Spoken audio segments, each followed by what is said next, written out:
అంటే జీవితకాలమునకు ఆది అనే పదం రాయబడింది కదా. జీవితకాలమునకు ఆది లేదు ఆయనకి. జీవితకాలం అంటే శారీరకంగా చూసుకున్నా, శారీరకం కాదు, అతని జీవితకాలం. జీవితకాలం ఆత్మరకంగా చూసుకున్నా కూడా తండ్రి వద్ద జన్మ ఉంది కాబట్టి ఆది ఉంది కదా డాడీ. Very good. జన్మ రాకముందు ఎక్కడ ఉన్నాడు ఆయన? తండ్రిలో ఉన్నాడు. తండ్రికి ఆది ఎక్కడ ఉంది? అలాగైతే ఎవరికి వంశావళి. నీకు ఆది లేదు. శరీరానికి ఆది అంతం ఉంది, ఆత్మకి ఆది అంతం ఎక్కడ ఉంది? కానీ జన్మించాడంటే పుట్టుక ఉంది కదా డాడీ. అది నువ్వు అనుకుంటున్నావు. ఆ రోజు నుంచి నీకు సెపరేట్ క్యారెక్టర్ అయింది. ఆ రోజు నుంచి నీకు సెపరేట్ క్యారెక్టర్. సెపరేషన్ అయినప్పుడు అది సెపరేషన్ అయినప్పుడు సెపరేషన్ టైం, సెపరేట్, తండ్రి నుంచి సెపరేట్ అయ్యి బ్రతుకు కాలం, అది నీకు నీ జీవిత కాలం. మరి నీ జీవిత కాలంకు ముందు కాలం తండ్రి దగ్గర, తండ్రిలో ఉన్న కాలం.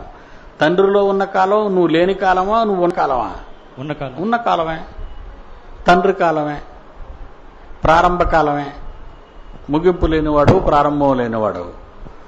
మనం ఎవరో మన సూపర్ న్యాచురల్ పవర్స్ మనం అంతా ఏమనుకుంటాం? మనం ఇలా వచ్చేలాగా అయిపోయాం. కానీ భూమి మీద తిండికాటికి కకృతి పడిపోయి ప్రాకులాడి అబద్ధికులుగా, మోసగాళ్ళగా, దగులుబాజీలుగా తిరుగుతున్నాం ఈరోజు సమాజంలో. ఒకసారి మన వెనక స్థితి ఆలోచించుకుంటే గ్రేట్, వీఆర్ సో గ్రేట్, చాలా గొప్పవాళ్ళమే. ఒకప్పుడు ప్రకృతిని కలిగించిన వాళ్ళం మనం అంటాను. అందుకని 91లో మాట్లాడినప్పుడు ఈ సబ్జెక్ట్ చెప్పేవాడిని ఎక్కువ. మనం యాక్చువల్గా తండ్రిలో ఉన్నవాళ్ళం.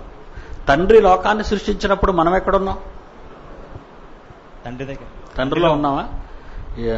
యోబు గ్రంథం 38వ అధ్యాయం చూడండి, ఎంత వండర్ఫుల్ అండి వాడు.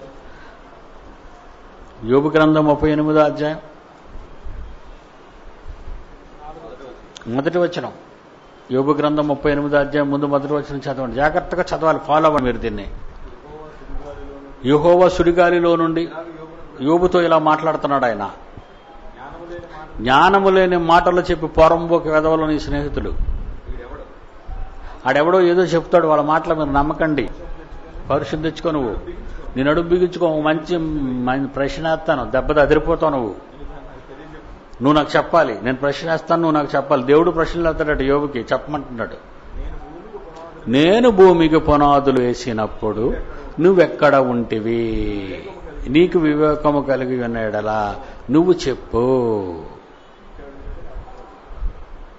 ఒరే, నేను మీ అమ్మను పెళ్లి చేసుకున్నప్పుడు నువ్వెక్కడ ఉంటివని అడిగాడు. భలే ప్రశ్న అడిగావు నాన్న అంటాం. ఏ తండ్రి అయినా కొడుకుని చూసారే, మీ మమ్మీని పెళ్లి చేసుకున్నప్పుడు నువ్వెక్కడున్నావురా అంటే అదేం ప్రశ్న నాన్న అంటాడు.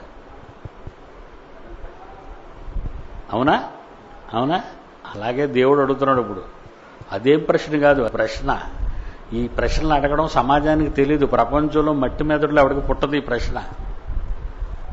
ఉండకుండా అడుగుతాడా, ఉంటేనే అడుగుతాడా దేవుడు? లేదా దేవుడికి అని పిచ్చెట్టిందా? నేను భూమికి పునాది వేసినప్పుడు నువ్వెక్కడ ఉన్నావు అన్నాడు. నేనెక్కడా లేను. భూమికి పునాది ముందు, ఆ తర్వాత ఆదాము ద్వారా భూమి మీదకి నేను వచ్చాను. దానికి మార్కులు వేసేస్తారు వీళ్ళంతా. అది తప్పు. కనుక భూమికి పునాది వేసేటప్పటికి నువ్వు ఉన్నావా లేదా అన్నది మళ్ళీ యోబుతో చెప్తున్నాడు. నువ్వు అప్పటికే పుట్టేశావు. 21వ వచనం, యోబు గ్రంథం 38వ అధ్యాయం 21వ వచనం. నీవు బహువృద్ధుడవు. నీవు బహువృద్ధుడవు, నీదంతయు నీకు తెలిసి ఉన్నదంటాడేంటి? ఇదంతయు నీకు తెలిసి ఉన్నదంటాడేంటి? అరే, నేను మీ అమ్మని చేసుకున్నప్పటికీ నీకు తెలుసురా అన్నాడు అనుకో కొడుకుతోనే. మా నాన్నని హాస్పిటల్లో జాయిన్ చేసిరా. ఇదంతా నీకు తెలుసు అంటున్నాడు. భూమికి పునాదులు వేసినప్పుడు నువ్వు ఎక్కడ ఉన్నావు అని అడిగిన దేవుడే ఇదంతా నీకు తెలిసి ఉన్నది. నువ్వు బాగా మొసలోడురా బాబు, గడిచాడు అంటున్నాడు. నువ్వు అప్పటికే పుట్టేశావురా అన్నాడు. ఇది భూమి పుట్టక ముందు మనం పుట్టావా? ఎక్కడ పుట్టాం? ఆత్మరూపంలో తండ్రిలో ఉన్నాం. ఆత్మరూపంగా తండ్రిలో ఉన్నాము. మరి పుట్టామంటాడేంటి? సపరేషన్ పుట్టామంటున్నాడు. ఎందుకు ఆ పదం? తండ్రిలో ఉన్నాం కదా, ఇంకా పుట్టలేదు కదా. పుట్టామంటున్నాడేంటి? నువ్వు అప్పటికీ పుట్టి వింటూ అంటాడేంటి? ప్రసాద్ చెప్పు. అది సంకల్పంలో పుట్టేశాడు. ఎఫ్సి పత్రిక 1వ అధ్యాయం 4 నుంచి 6. సంకల్పంలో, దేవుని ప్లాన్లో అపార్ట్మెంట్ కట్ట ముందు చక్కగా రంగులతో అపార్ట్మెంట్ వేసేస్తారు, ఫ్లాట్స్ ఖాళీగా ఉన్నవి, కాంటాక్ట్ నెంబర్స్ అని. ఇదేంటో ఇక్కడ ల్యాండే ఉంది, ఇక్కడ బొమ్మెట్టి హైరేట్ ఎంత పెద్దది అనుకుంటావు నువ్వు. మన యూనివర్సిటీ కట్టక ముందు మనం యూనివర్సిటీ బొమ్మ వేసామా? ఇంకా కంప్లీట్ అవ్వలేదు, మీద గ్లాస్ ఫిట్టింగ్ అది కావలేదు. గ్లాసెస్తో ఎలివేషన్తో వేసాం బొమ్మ అప్పుడు. కానీ నేను గ్లాసెస్ ఎలివేషన్తో కట్టాలని అనుకున్నానా? కడతానా? డబ్బు లేక ఆపాను. తర్వాత ఎలివేషన్ ఎందుకు లిఫ్ట్ వేస్తున్నా, లిఫ్ట్ తర్వాత ఎలివేషన్ వేసేస్తాం. అప్పుడు నేను అనుకునే రూపం వస్తుంది. నీకు అర్థమైందా? ఇప్పుడు చదువు 4వ అధ్యాయం 6వ వచనం ఎఫెసీ పత్రిక 1వ అధ్యాయం. ఎట్లనగా తన ప్రియునియందు తాను ఉచితముగా మనకు అనుగ్రహించిన కృపామహిమకు కీర్తి కలుగునట్లు తన చిత్త ప్రకారమైన దయా సంకల్పము చొప్పున యేసుక్రీస్తును ఆయన ద్వారా తనకు కుమారులుగా కావాలనుకొని స్వీకరించుటకై మనలను ముందుగా తన కోసం ఎంత ముందుగా తన కోసం నిర్ణయించుకున్నాడు. ఎంత ముందుగా తన కోసం నిర్ణయించుకున్నాడు? కింద చదువు. ఎంత ముందుగా తన కోసం నిర్ణయించుకున్నాడు? మనము తన ఎదుట పరిశుద్ధులము నిర్దోషులమునై ఉండవలెనని జగత్తు పునాది వేయబడక మున్నుప్పే ప్రేమ చేత ఆయన క్రీస్తులో మనలను ఏర్పరచుకొనేనా అంటే అయిపోయిందా? జరిగిపోయింది. అంటే ప్రకృతి పుట్టక ముందే నీ పేరేం పేరు? నీ పేరేం పేరు నాయన? ప్రకృతి పుట్టక ముందు నాకేం పేరు లేదంటావా? నీ పేరేం పేరు నాయన? శ్రీకాంత్. ప్రకృతి పుట్టక ముందే శ్రీకాంత్ని సెపరేట్ చేసాడు. ప్రకృతి అప్పటికి ఇంకా పుట్టలేదు. ఈ యుగంలో, ఈ శతాబ్దంలో, ఈ దశాబ్దంలో, ఈ సంవత్సరం, ఈ రోజున ఇన్ని గంటలు ఇన్ని నిమిషాలకు నువ్వు రావాలి అనేది ఎప్పుడు కన్ఫర్మ్ అయింది? జగత్తు పునాది వేయబడింది. అప్పుడు ఎక్కడున్నావు నువ్వు? తండ్రి ఆలోచనలో ఉన్నావా? తండ్రిలో అది. అప్పుడు తండ్రిగా లేవా నువ్వు? ఉన్నావా? రైట్. ఉన్నావా? తండ్రిగా ఉన్నావు. అప్పుడు నువ్వు కలిగించింది కదా ఈ ప్రకృతి. శ్రీకాంత్ సృష్టించక ముందు దేవుడు, శ్రీకాంత్ తండ్రిలో ఉన్నప్పుడు, శ్రీకాంత్ అని నేను పిలవకపోయినా తండ్రి అని పిలుస్తున్నప్పుడు, ఆ తండ్రిలో ఉన్న శ్రీకాంత్ ఆత్మలో పార్టీషన్గా నువ్వు కూడా విభజింపబడక మునుపు ఒకే ఆత్మగా, తండ్రి ఆత్మగా ఉన్న నువ్వు ప్రకృతిని కలిగించావా లేదా? కలిగించా. అందుకే యోబుతో అంటున్నాడు, నువ్వు బహురుద్ధుడవు, నీవు అప్పటికే పుట్టి ఉంటివి, ఇదంతా నీకు తెలుసు, కానీ విడగొట్టిన వాడు ఎవడు రాలేదు, వాడు 20వ శతాబ్దంలో వస్తాడని చెప్పాడు.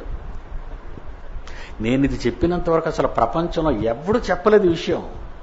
ఎన్నోసార్లు చదివి ఏటి అప్పటికే పుట్టాడంటాడేటి, నేను మొన్న కదా పుట్టాను. ఎవరిని అడిగితే కొన్ని దేవుడు బయలుపరచాలండి అన్నాడు. నా జీవితంలో ప్రతి అడుక్కుతున్న వెధవని అడిగాను.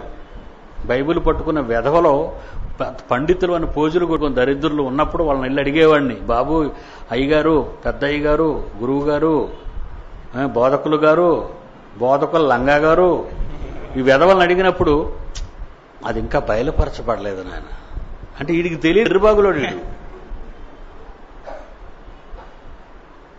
కనుక నాయన అప్పుడు నేను బైబిల్ అంతా చదువుతున్న 25 ఏళ్ళు చదివానన్నానే, ఇలాంటి పాయింట్లు ఎక్కువ నన్ను ఇబ్బంది పెట్టేవి.